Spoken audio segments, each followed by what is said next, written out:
the people who are willing to criticize the technology and even build community around criticizing it, around alternatives to the most simplistic, most crass, most aggressively capitalistic tech culture. These are the people that we're going to desperately need to hear from more and more. And by the way, they're often women or people of color or both, because we're not trying to give up technology from whole cloth. We're not trying to go back to the days of sailing on the Atlantic, on wooden boards. But we are really in need of a new way of looking at this technology, and that is the Reformation.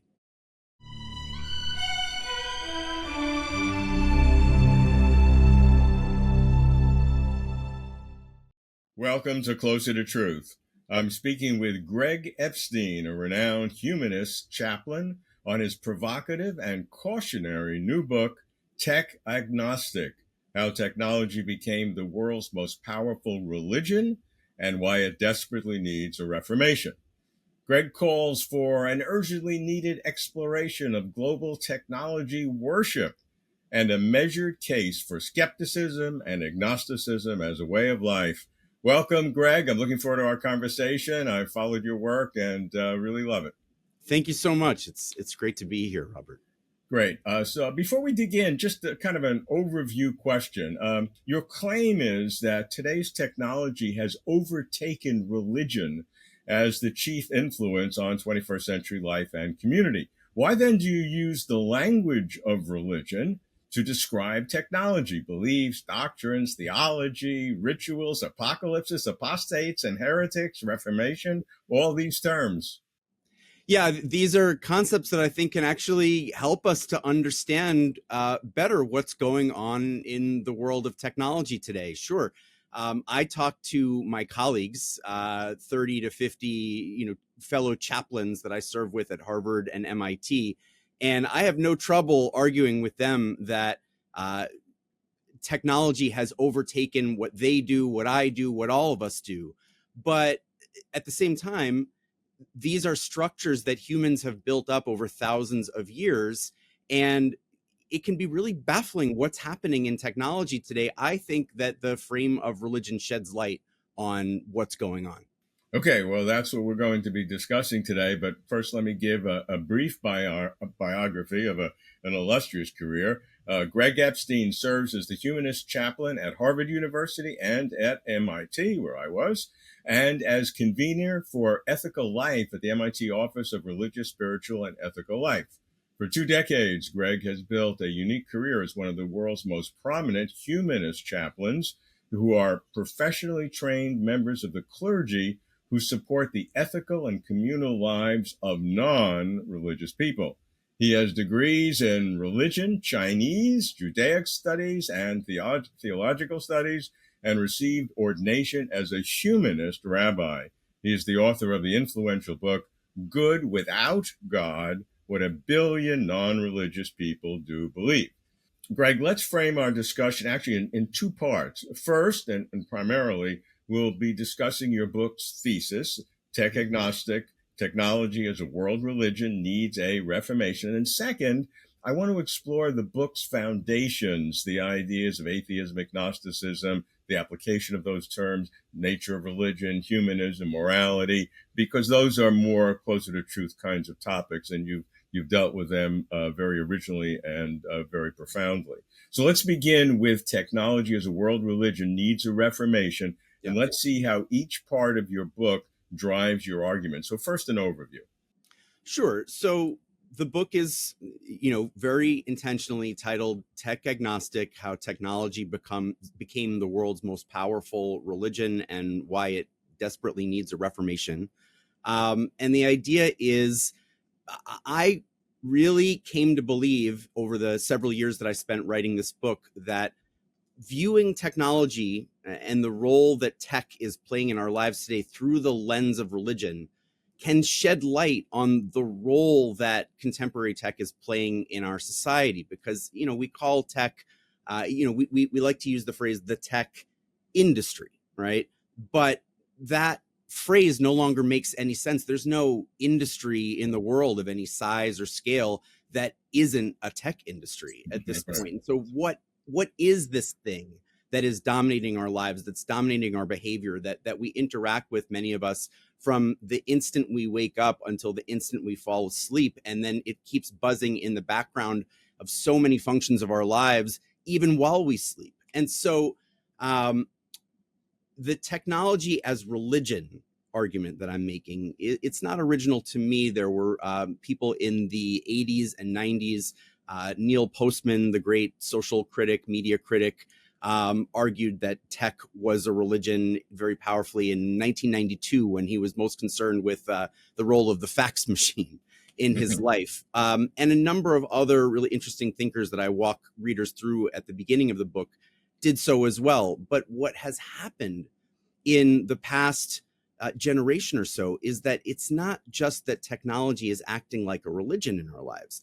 It's that religion has overtaken all of the world's major religions and has become the dominant force in how we conceive of ourselves, what we think it means to be a human today. And that wouldn't all unto itself be a tragedy if it wasn't for the fact that this religion really desperately needs a reformation. It's still, there are still a number of aspects of the tech religion that really need work, that they're really problematic, and in a way that I think we could do better.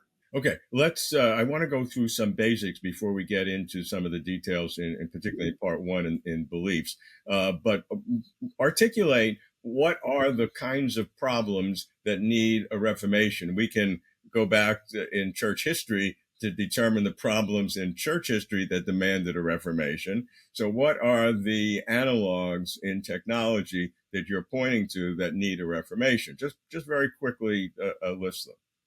Sure. So we're talking about, for example, just a number of different areas. Like, let's take a look at the idea of effective altruism, which I explore in the second chapter of the book. I want to get into that in detail later, but just give it over. Just list them now. The idea of effective altruism as that we can use tech, data, etc., to come up with the best possible way to live, way to be human, and then that we end up projecting that into this extremely distant future, millions of years from now, billions of years from now, without taking the time on a human level with emotional intelligence to figure out how to interact with one another better today, how to be better citizens with one another.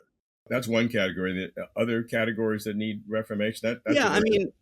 Just the idea that there are so many different concepts in today's tech that stood out to me as incredibly religious. There are visions of heaven and hell. People would say to me as I was working on the book, well, okay, Greg, all of that is fine, but, it's not like there are gods in tech, right? And, in my book, Good Without God, I talk about how there are popular definitions of religion and sociological definitions of religion, that the sociological definitions of religion don't require a God, but the popular definition of religion really does require a kind of divine power interacting with humans. And, people would say, well, you don't really have that concept in tech, right? I wish that were true, but we in fact quite do. Again, we're going to get into all of those specific concepts when we deal with the first part of the book. I just want to do some basic things right now. When you talk about religion, I assume you're using the term religion in the Western Christocentric sense of the word, because as we explore in Close to the Truth, because we do global philosophy of religion, that there are many different forms of it. Yeah, the term religion is something that I spend quite a bit of time with on the book, because it really does have many different definitions depending on who you ask, depending on what the context is. But the term itself, it comes from Christian origins. It was designed to normatize, to center Christianity as a global phenomenon, right? So, what we know as Hinduism or Buddhism, these were not traditions that originally arose thousands of years ago and said, aha, we are religions, right? It Right. was Christians who placed that term on those traditions. And, Hinduism, it wasn't even the actual Hindus per se who came up with the word Hinduism. Um, but I talked with a mentor, a former professor of mine, and write this up earlier in the book. Robert Scharf is the head of Buddhist studies at the University of California, Berkeley, who explained to me that really, when we talk about religion, we're talking about a term of art. In other words, we need something to refer to when we're talking about, religion departments at universities or colleges, the religion section of the bookstore, the religion section of our kind of society bookstore, right? Like how we interact with these phenomena on a social level. And, he really walked me through how, in terms of, there's so many different definitions that one could use. We, at the end of the day, we kind of need to say, well, we get what we're kind of referring to there, but there's no one definition that's going to fit all. Okay. Now that's the religion side. Now on the technology side, explain how technology today is playing a role, as you say, in our daily lives that you claim is, and this is your term, eerily like the role religions played in the lives of ancient and early modern people. What are some of those ways? Yeah, and by the way, the idea is not necessarily that religion or that tech has become a kind of cafeteria religion where you can just sort of do you can just do any type of religion that you choose. I'm talking about the kind of ancient religion where you would just know that you were religious, Right. that you were, if you're in ancient Egypt, ancient Mesopotamia, that's your religion. You don't get to go out and choose which one, and that's really the religion of tech that we've entered into today, where, we simply are beholden to this as our way of life. And we don't get, we can pick how we interact with the technology, but we don't get to pick at this point that our lives are fundamentally technological lives. Yeah, and you make an interesting point by using the word tech as opposed to technology or technologies in the plural, and Right. you call tech a special word, and it's always in the singular.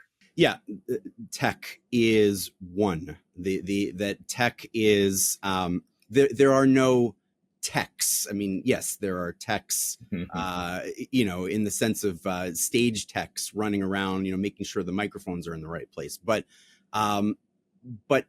technology is a little different than tech. And so what I walk people through in the book is this idea that, yeah, there's been technology since the dawn of humanity, right? In fact, things like the domestication of fire, and I actually make the argument that the original tech or the original technology was even midwifery.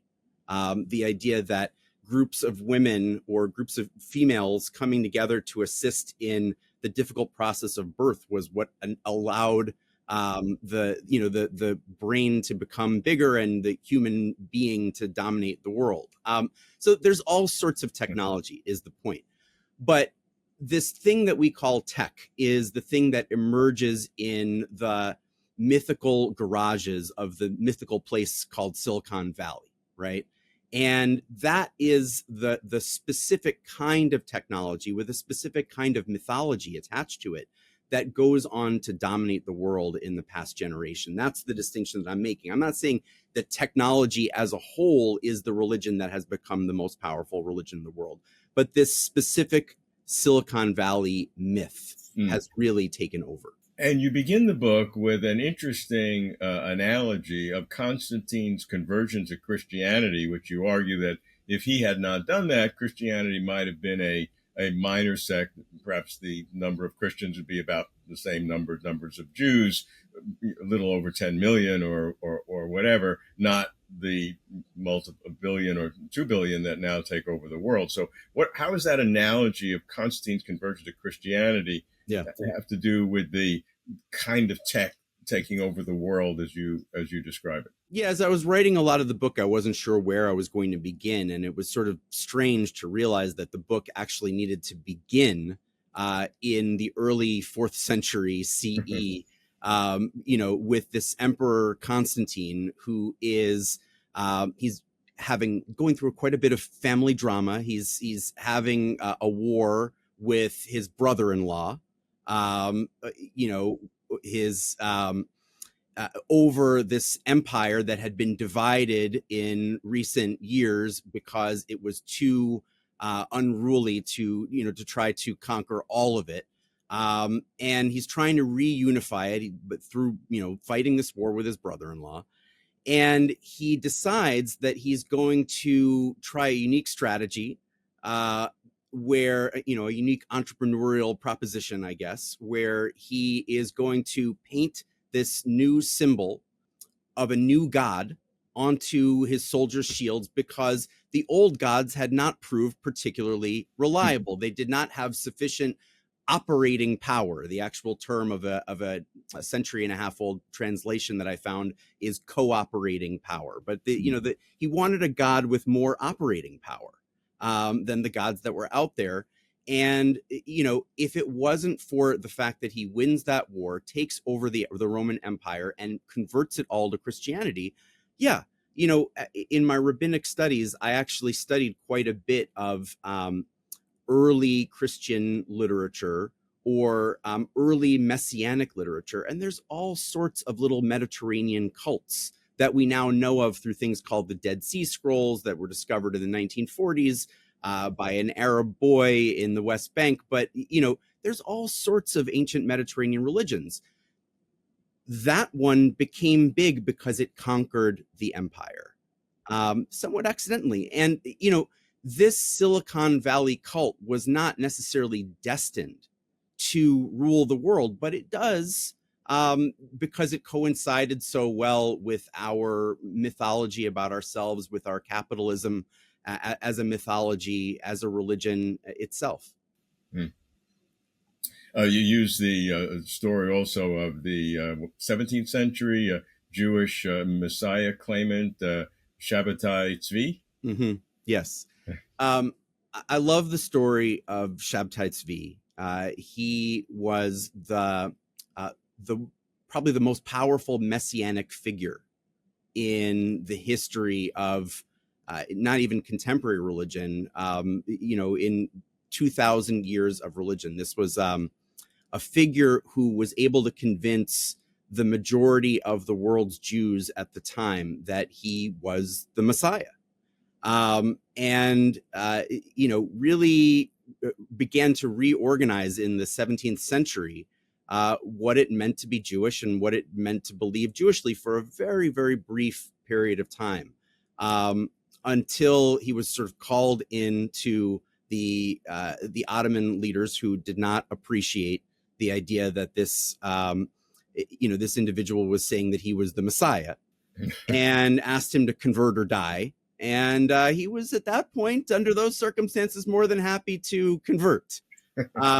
And so, that's Shabbatai Tzvi. And I found myself really reflecting on him as I'm reading about and studying different aspects of our technological culture, tech religion, because I became preoccupied with this question: how do you know if a Messiah is real or not? How do you know if these kinds of grandiose claims about saving the world, saving society are going to be true or not? Yeah, okay, that's great. Let's now get into the book. And as you know, Closer to Truth likes to focus on ontological questions, fundamental issues of what reality is all about, not to be too pretentious about it. And so I was most intrigued by the first part of the book about about beliefs. So, chapter one, just very quickly, because chapter two is where I want to focus. You call it tech and use the term the theology. So, what's that? What's the theology of tech? Yeah, I mean, the theology of tech is this idea that there are beliefs, there are stories that we tell ourselves and one another about what it is to believe, what it is to what our religions or our cultures are really all about. And so the theology of tech, it seemed to me. Is very closely related to some fundamental tenets of the theology of capitalism, right? The idea of the invisible hand, Hmm. um, pushing our markets and really pushing us into what we do and what we believe, right? If an invisible hand doesn't sound religious, I don't know what does. But you could say, well, all right, Greg, then the real religion is capitalism, and yes, there's a lot of truth to that, and a lot of others have pointed that out. The issue is there's no form of capitalism left that isn't a tech capitalism. This sort of Silicon Valley culture, these Silicon Valley companies have eaten all of capitalism to the point where when we're interacting with capitalism now, we're interacting with tech. Okay, in chapter two, which was in one sense my favorite, you went through a whole list of theological terms used in religion and brought the tech analogy. So what I want to do is have some fun, at least it's fun for me, and go through each of the points. But I think you have 7 or 8, and I'm going to give you the term, and then we all know what it means in the religious world. Explain how that analogy holds in tech. So the first one is the order you have in the book, and everybody I commend to buy the book and read it, is Savior. We know what that means, certainly in Christianity, where it's favored, and also other religions. Yeah, I mean, the savior, the Messiah, right? The idea that in religions you have, and especially in what you call Judeo-Christian religion, you have this idea that there's going to be a figure that's going to come along, and going to be so special, so divine, that that figure, he usually is going to transform all of our lives, make everything better. And we're simply waiting for him. And I find a lot of that in the tech culture, that it's not that we need to do the hard work of building better social relationships, making the world more fair, more just, more equitable. We simply have to wait for the right tech to come along, and it'll solve our problems. Okay, next was morality. Yeah, I mean, morality, right? So the idea that these are tech doctrines. Doctrines are the aspects of religion that sort of lay out a religion's beliefs in greater specificity than just having a theology. A theology is sort of a general story that a religion will tend to tell.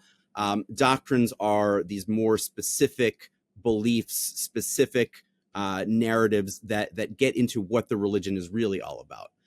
One of them is that there is that we must pursue morality, right?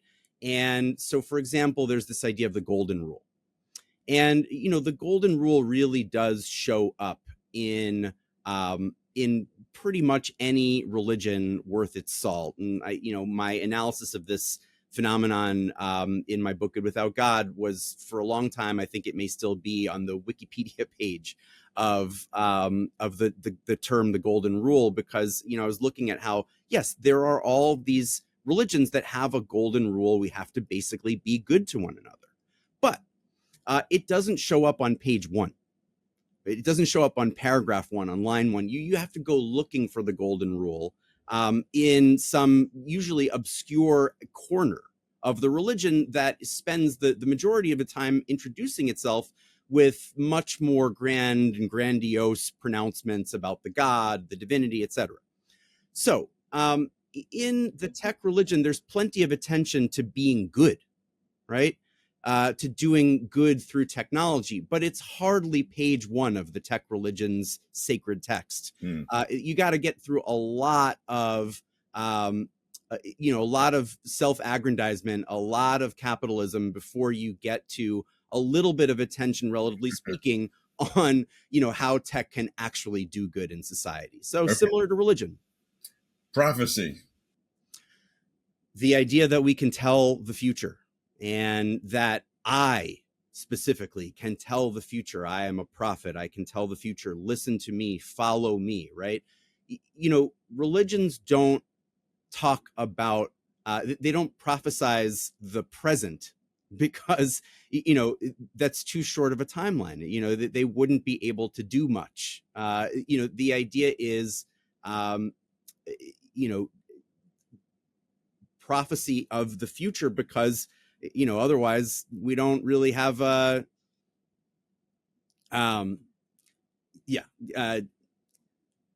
So I think we know what prophecy means in the Old Testament, New Testament. Other religions have similar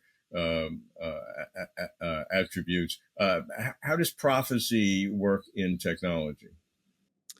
So prophecy in technology is the idea that we're going to be able to tell exactly what's going to happen, that we're going to be able to literally go to the stars, in the way that Jack Dorsey and Elon Musk talk about this sort of thing, that Dorsey, when he was turning over leadership, accepting the billions from Elon Musk, talked about Musk's being the singular solution to take humanity into the stars. And that once we get there into the stars, we're going to be able to do these miraculous sounding things, prophetic sounding things, like orbit stars and take up their energy and create digital beings, etc. Right? There's really no reasonable evidence for any such thing other than this will to power, this will to make a future visible, that you have in text prophets. And so it's prophecy. So prophecy leads to the next one, heaven. Yeah, heaven. So the idea here is, there are actually heavens in most of the world's religions. This one is not necessarily just a Christian myth, or even a Judeo-Christian myth. You do have in other religious traditions, non-Western traditions, the idea that there's going to be a perfect future, simply because you need that as a ruler, in order to justify what's happening now. That's it. That's the major thrust here. That religions need to be able to point to perfect heavens in order to say, listen, if you follow my way as a prophet, by the way, then you will get to perfection. And so therefore, the flaws that you see when you look around you in the world today, which I, as the ruler, ostensibly would be responsible for correcting, are something that you should pay no mind to, because we're going to something higher, something more heavenly, something where every concern that you might have will be wiped away. And, unfortunately, there's all too much of that in Silicon Valley culture and myth. There is this, the fact is that right now, in the here and now, the way that we interact with technology is causing tremendous problems to our climate. It's causing tremendous problems in terms of the way that we extract natural resources. It's causing tremendous inequities and inequalities. But pay no mind to that, because we're all headed to a technological heaven, at which point I prophetically say that this will all be wiped away. Yeah, that analogy is very good, especially the inequalities now will lead to later equalities around the world. And I can see justifications for that, but the analogy is very strong. All right, let's go to the opposite direction, hell. Yeah. Well, I mean, heaven and hell are twins. They're twin concepts theologically, doctrinally. And again, I was really pleasantly surprised to see that hell also is not just a Judeo-Christian concept. We're very familiar in America, for example, with these visions of Christian hells, fire and brimstone. But Jewish tradition, the Old Testament tradition and the Talmudic tradition that follows it, is not unfamiliar with the idea of a place where you go because you're punished because you've been bad and you've failed the test here on earth theologically. But also there are Buddhist hells. There are Hindu hells. And I remember interacting with some of my Buddhist and Hindu background friends as I was writing the book, just sort of saying, sending this over to them as I was doing this research, like, are you familiar with the concept of hell as it exists in your own tradition? And a lot of my friends were like, no, I'm not, but it's there. It's always been there as a concept in almost all religious societies of you can and will be punished if you don't obey. You'll be rewarded if you obey my prophecy, and you will be punished severely if you disobey my prophecy, or if you complain too much about the problems that my prophetic worldview is causing.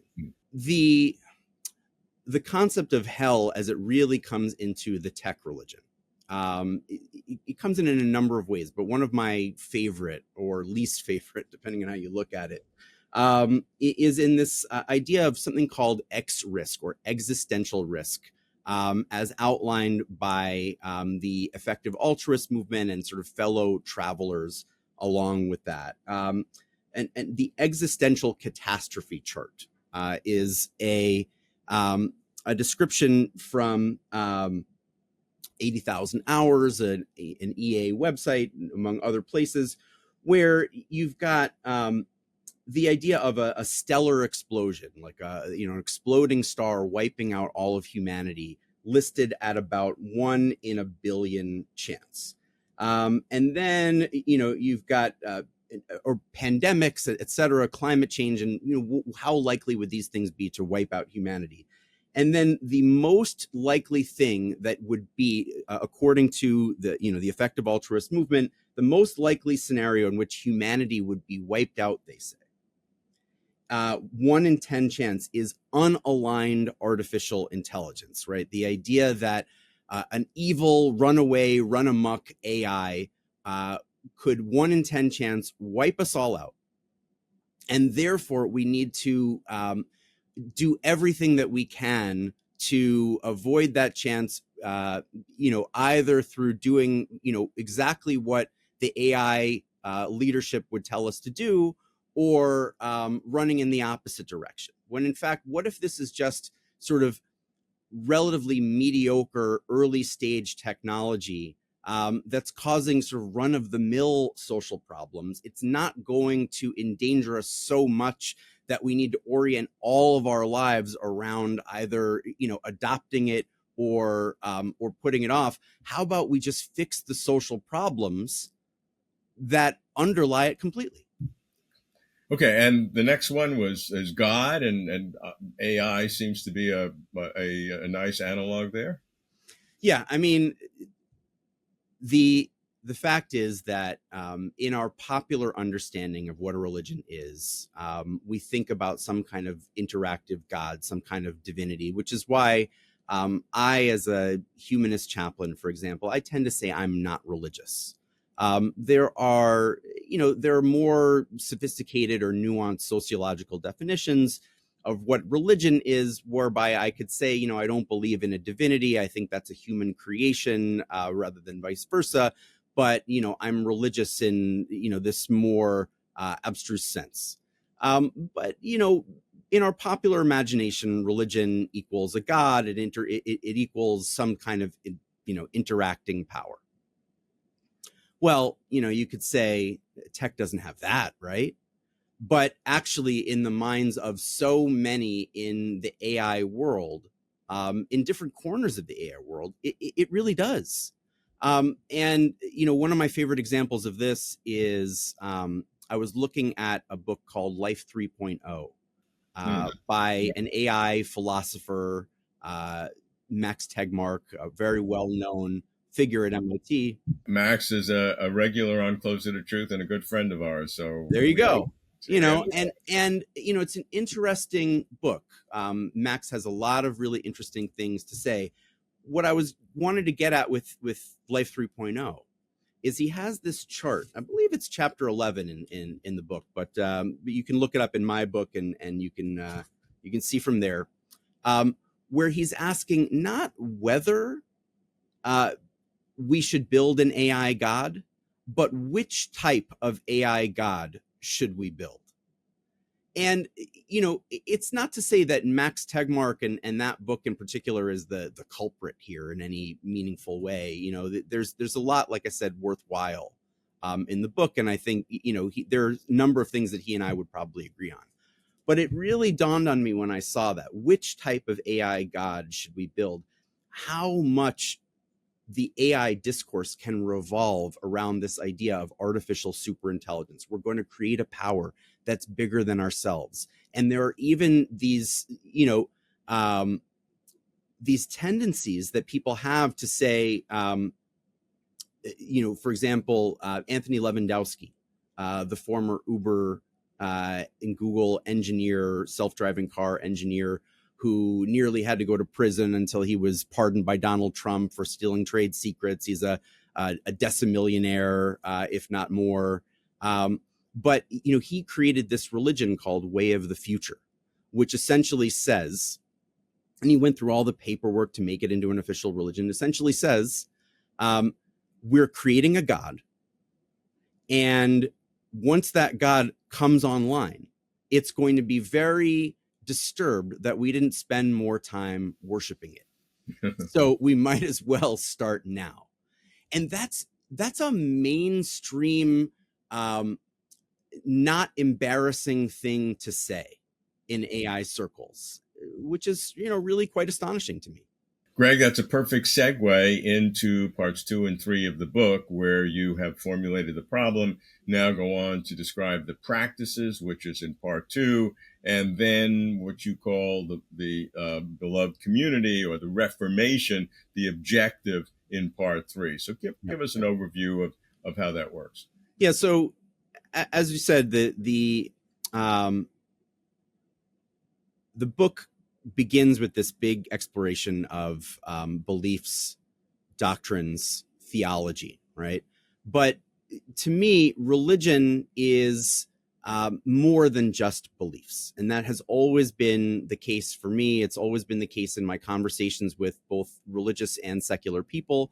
And I really wanted to look in this book at both the beliefs and the practices of the tech religion. So the second section, it's still part of the problem, but it's something that I think I come to with more ambivalence than the first section. The first section is really critical of a lot of the fantastical beliefs of Silicon Valley culture. The second section is quite critical, but I'm ambivalent because I'm still a believer in the sense of I live a technological life. I'm speaking to you mediated through technology, and so much of my day-to-day life is similar. And so the idea is first tech and hierarchy. So hierarchies are a fundamental practice of the Silicon Valley cult, the Silicon Valley religion. In Hinduism, there's famously the term caste, referring to probably the most rigid classification of social stratification that there is in any of the world's major religions. Although Isabel Wilkerson makes a great case for the caste in Christianity around race and slavery as well. And I look at that a little bit in the book. But basically, I tell a story at the very beginning of the chapter, rather than getting into the whole chapter here, of a white male Silicon Valley venture capitalist that I know, who's a great guy.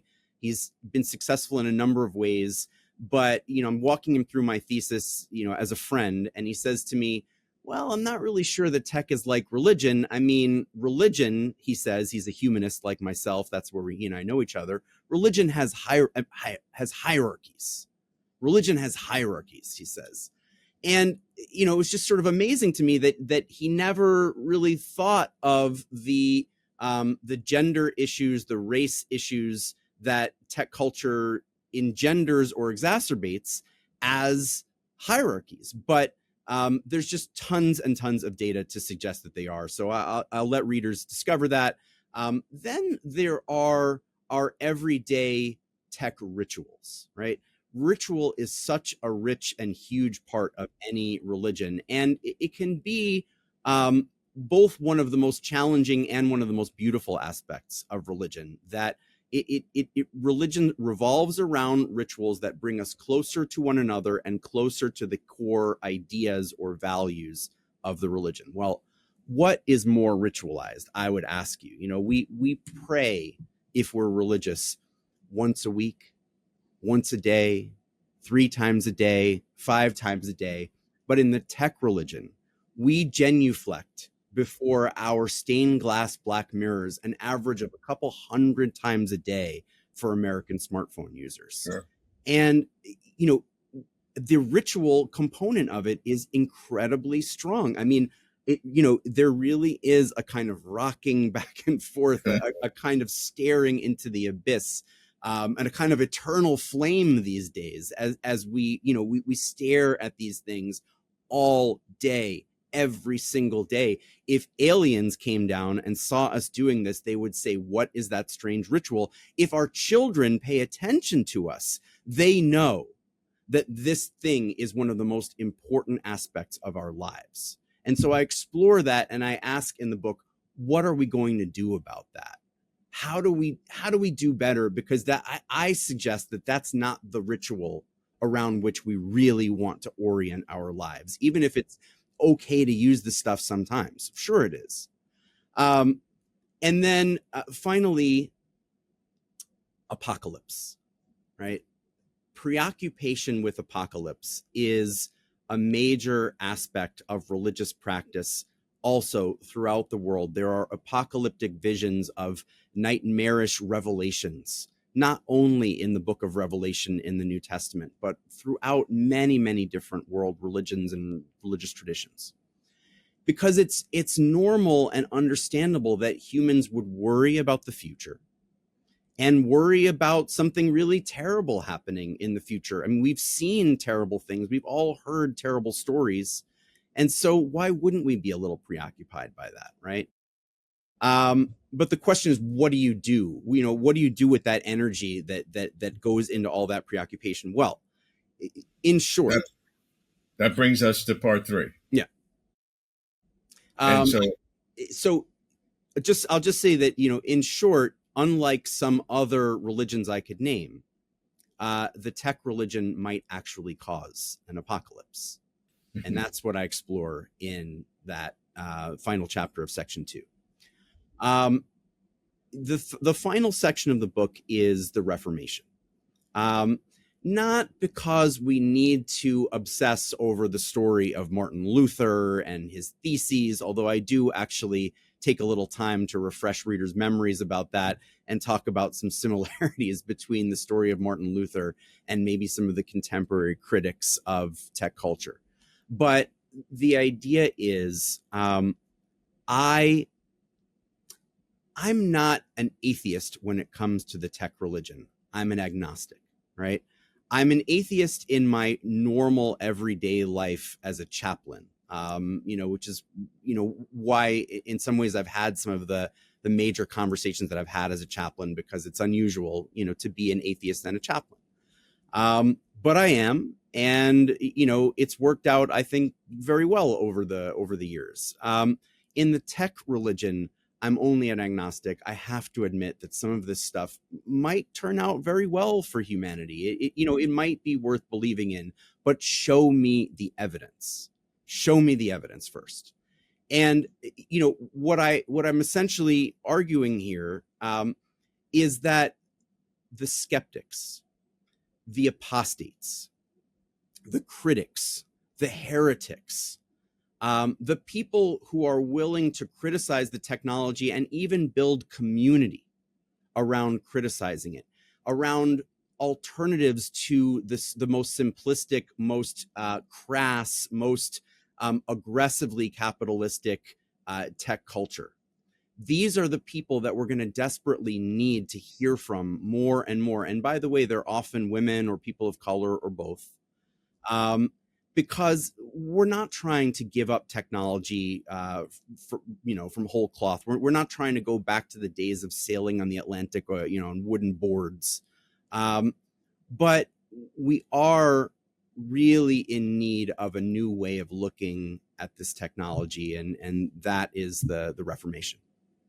Great, Greg. I have a whole bunch of questions for you that I think our audiences would love. I'm certainly interested. So let's start with this. You're a humanist chaplain, and I want to know, what is a humanist chaplain? Because I've known personally and respected many humanists who, many of them have been on Closer to Truth, but none of them are chaplains. Dan Dennett, Noam Chomsky, A.C. Grayling, Richard Dawkins, Paul Kurtz, if you know him. All of those are on Closer to Truth, except Paul, but he actually advised at the very beginning of Closer to Truth. So why do humanists need a chaplain? Yeah, by the way, Paul would talk about what was the term? Paul would essentially talk without the word chaplain about people who would, use their humanist philosophy to work with people to make the world a better place, to build communities around humanism. He was essentially talking about the same thing. He just didn't really love the term, which, to which I say, fair, fine. The term is not really the most important thing. The most important thing to me is humanist philosophy, the idea that we're trying to live a good life, to do good, to be better citizens of the world, and help one another. That's the most important thing. If it's an oxymoron to be somebody that really cares about community and positive values and be a humanist, then I'm happy to be a walking oxymoron. I always have been.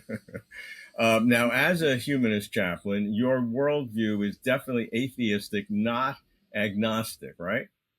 Yeah, I mean, there's different definitions of the term atheist or agnostic, right? Right. Can I prove to you that there is no God?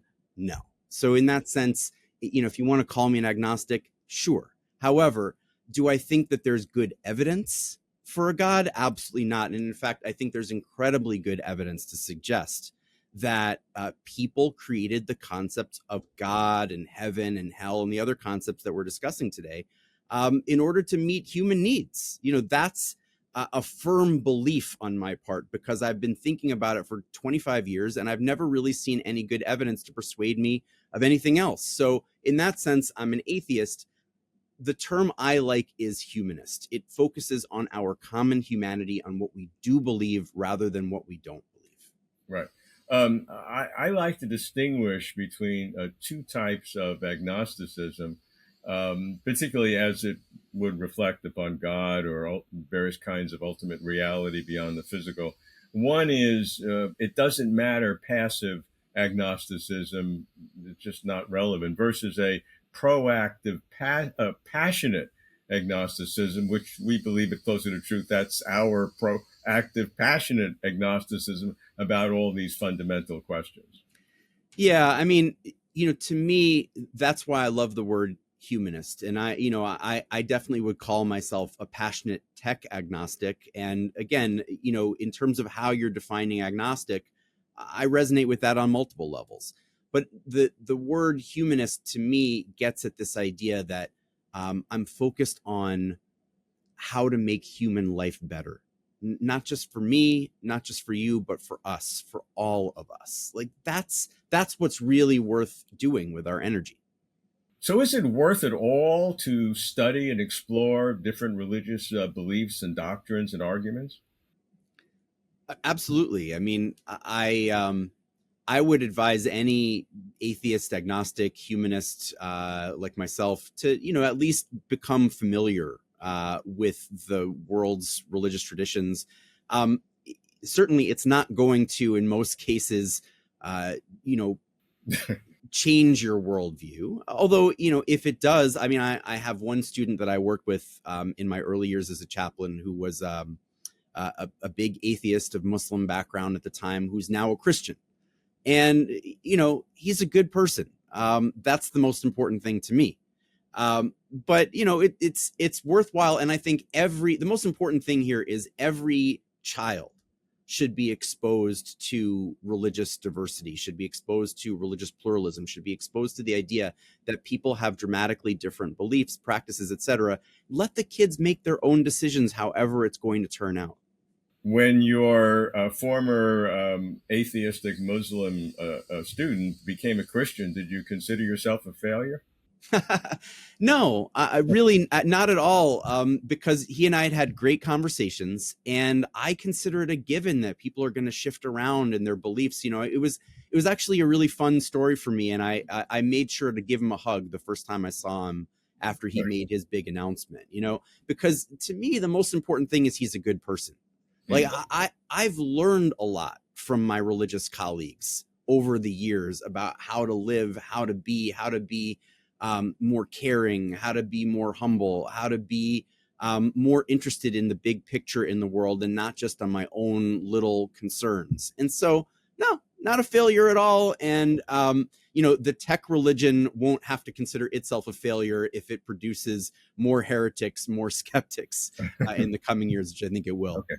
I liked your statement that in a changing world where faith in humankind has become more difficult to maintain, it is more important than ever to fight for our common humanity and for each other. And I ask you, does that include a human effort to really try to discern an ultimate reality, whatever that may be? Because to tell you something personal from Close to the Truth's perspective, in recent years, particularly as YouTube has become more international, we have had viewers from all regions, religions, races, ethnicities, countries that are at war with each other, but individuals within them are so fascinated by the biggest questions of cosmic existence and human sentience and all of these questions that there's such great similarity and such passion among these very diverse people that we've become more sensitive, which we weren't originally. We were just interested in the questions, but we see this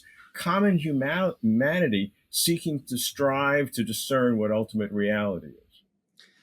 Yeah, I mean, that one of the students that I worked with in this past year explored, he wrote a great piece for this group of humanist fellows that I work with at Harvard and MIT on definition 3B of the word human, which is, of course, at the heart of the word humanist, right?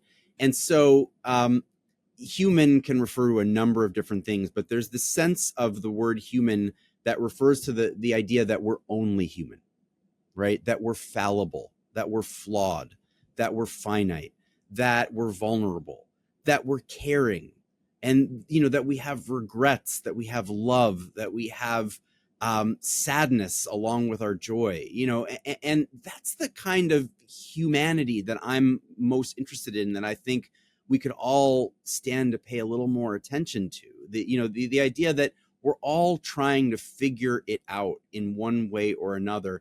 And, I feel like humanists like myself have really good insight into the nature of the universe, but that doesn't necessarily mean we have it all figured out when it comes to how to live. And so we can all learn from one another when it comes to how to live. And you may not really know about the universe either. That's just my point. I mean, it's not a bad point either. I'm not an astrophysicist, but there's still a lot unfolding there too, isn't there? Right. From your perspective, has religion for humanity, big picture, been a net positive or a net negative? Yes, absolutely. Absolutely meaning a net positive? Meaning yes, both. Okay.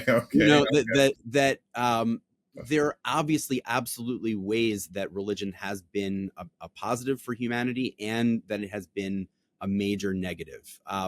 And we we are faced with both. We're trying to figure out, which one is the is the bigger issue. Whether we whether religion has been positive or negative, but it's both. Let's deal with the question of morality, because morality is, in a sense, the foundational philosophical idea that undergirds everything that you're saying regarding interpersonal relations and humankind working together.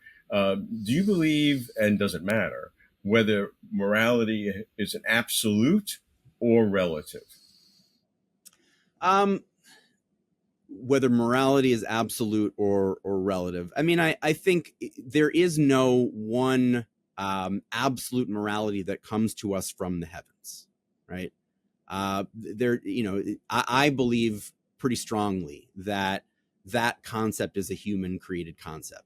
Okay, that's fair. But a lot of people who don't believe in God, who are atheists, would claim that morality is absolute. There is something absolutely built into the fabric of reality where certain principles are right and certain principles are wrong as an absolute. I mean, that's a huge discussion in for sure. Yeah, I mean, I'm probably more of a value pluralist, or something of that nature. Personally, I think there's a lot of fairly reasonable ways to look at this. I would just say that morality to me comes from the fact that we very much want to connect with one another, to care about one another, to nurture one another, and we feel intense pain when that isn't present in our lives. And ultimately, those poles end up being the guidepost by which we figure out our morality. What leads us to feel connected to one another, to feel that we are supported, that we love and are loved, versus what doesn't. Greg, this has been terrific. I'm thoroughly enjoying it. And now we're going to get into our final part. We always like to do some very short questions, and these are not to be taken too seriously. And you're allowed to change your mind 10 minutes after we do this, and everybody will understand that. So question one, on a scale from 1 to 100, where 1 is God absolutely does not exist, and 100 is God absolutely does exist, where are you? So 1 is God absolutely does exist. Does not exist. It depends on your definition of God, but the bearded guy in the sky, I'm at a 1. Okay. Well, I mean, let me not let you off the hook that quickly. If it's not a bearded guy in the sky, but some ultimate ground of being that would resonate with Hinduism and perhaps Buddhism, more Hinduism than Buddhism, as well as Judeo-Christian concepts, would you still be at a 1? In other words, something beyond the physical world. Yeah, beyond the physical world, but does it interact with human beings? Does it care about us? Is it telling us what to do? Is it rewarding and punishing us? I mean, for any of those things, I'm pretty close to a 1. You qualified it by saying interested in us, doing us. Suppose I take that out. The comedian Eddie Izzard has a great line that something to the effect of, if God has a plan, it looks remarkably similar to someone not having a plan. And so, if there is a God that's just the universe, as my teacher Sherwin Wine liked to say, just call it the universe. If God is love and that's all it is, love is wonderful, but just call it love. If love is interacting with us and has a list of demands for us, you must follow these rules of this religion, I'm at a 1. That does not exist to me. Okay. But if you're talking about does love exist, absolutely love exists. If you want to call that God, go for it. I don't. Okay. So let me give you another scale now. On a scale of 1 to 100, where 1 is the physical world is all there is, what we can define by some ultimate physics, not necessarily the physics of today, completely exhausts all reality. And 100 is where there is an independent reality beyond that which is accessible by the scientific method. Oh boy. I'm somewhere between 1 and 10 again. I mean, Okay. I'm somebody that, the physical world, the universe is pretty big. And if there's something beyond this universe, then okay, that's the next universe. I don't think there's anything magical happening. Put it Okay, that well, way. things beyond the universe, a next universe beyond this universe would still be part of the physical world. So, Yeah, if that's exactly. all there is, then you're still at a one. Yeah, But and part of it is that I don't think there needs to be anything beyond that in order for us to live good, fulfilling lives with a sense of wonder and a sense of awe at how incredibly big and vast this world is. no, sure that could be, but that doesn't necessarily answer the question of what is reality. It answers the question that we don't need that for Yeah, love and interactions. But as I said, when we deal with hardcore ontology, the instrumentality of it, of how it benefits us, is irrelevant. It's yeah, what's real and what's not real. yep. So, as you said, between 1 and 10 on that, that's fine. What is the likelihood that technology will cause this devastating event on humanity globally, whether it's nuclear war or biotech pandemics or AI run amok, say in the next 30 years?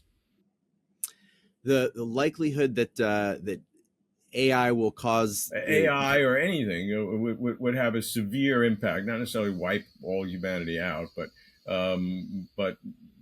a very severe impact. A major pandemic that wipes out 90% of humanity, or AI run amok to destroy human beings, make us. I'll sit on 50 for that one. I mean, I think the AI All right. industry is already causing quite a number of problems for human beings. Okay. I don't think they need to be so cataclysmic in order for us to take them seriously.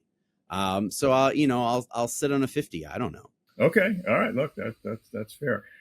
We deal with consciousness a lot, and the first question is consciousness 100% physical, coming entirely the product of our neurological brain, just like urine is the product of our kidneys, a little more complicated perhaps, but the same kind of thing? Or is there anything at all that possibly consciousness is beyond the physical? 1 to 100. 1 is 100% physical. 100 is that there is something beyond the physical.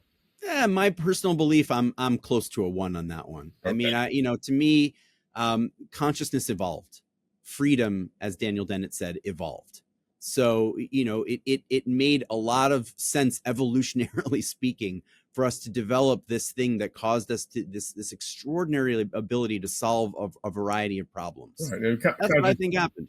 Consciousness would evolve, and it still could have some non-physical aspect to it. The two are not inconsistent. Yeah, and if you look at the way that AI is succeeding at mimicking our consciousness, it sort of points out that there's not something so magical going on in the first place with a lot of the things that pass for consciousness in us humans. Right. You use an interesting term, mimicking. So the next question is, as you nicely anticipated it, what is the likelihood that AI will become conscious in a similar sense that we are conscious, not mimicking it, which is saying as if it were conscious, but really having an internal state that we would call an experience, and therefore demand various moral responsibilities and a whole set of major issues. And this is becoming a big social issue.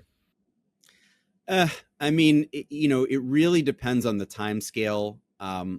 So I'm very agnostic about that. That's one of the core concepts that I would, that made me like the term agnostic in the title Tech Agnostic. I'll just say this. If we are jerks to one another now, rather than being obsessed with, whether we're going to create some new entity and how is that going to be? Why don't we figure out how not to be such jerks to one another in the short term, so that whatever we create in the future might not be as likely to be a jerk to us or to itself or to each other, right? we ignore the fundamental problem of how to be more decent to one another, how to be more human or better humans in the here and now at our extreme peril. Greg, not to be jerks to our fellow man and everyone on our planet is a great way to end. I wish we could talk more. Many thanks, Greg. Tech Agnostic is a really an important book. You may not agree with everything in it, but it is a critical thing to be able to address these issues. Viewers can watch over 1,000 Closer to Truth videos and dozens of TV episodes on consciousness on the Closer to Truth website and Closer to Truth YouTube channel, all facets of consciousness, the mystery of consciousness, brain function, free will, personal identity, creativity, panpsychism, dualism, idealism, parapsychology, even souls and spirits, even though Greg might like that, life after death, cosmic consciousness, AI consciousness, all infused, though, with critical thinking, which Greg would like. Thanks, everyone, for watching. Thank you, Robert. Pleasure being with you. Thank you for watching. If you like this video, please like and comment below. You can support Closer to Truth by subscribing.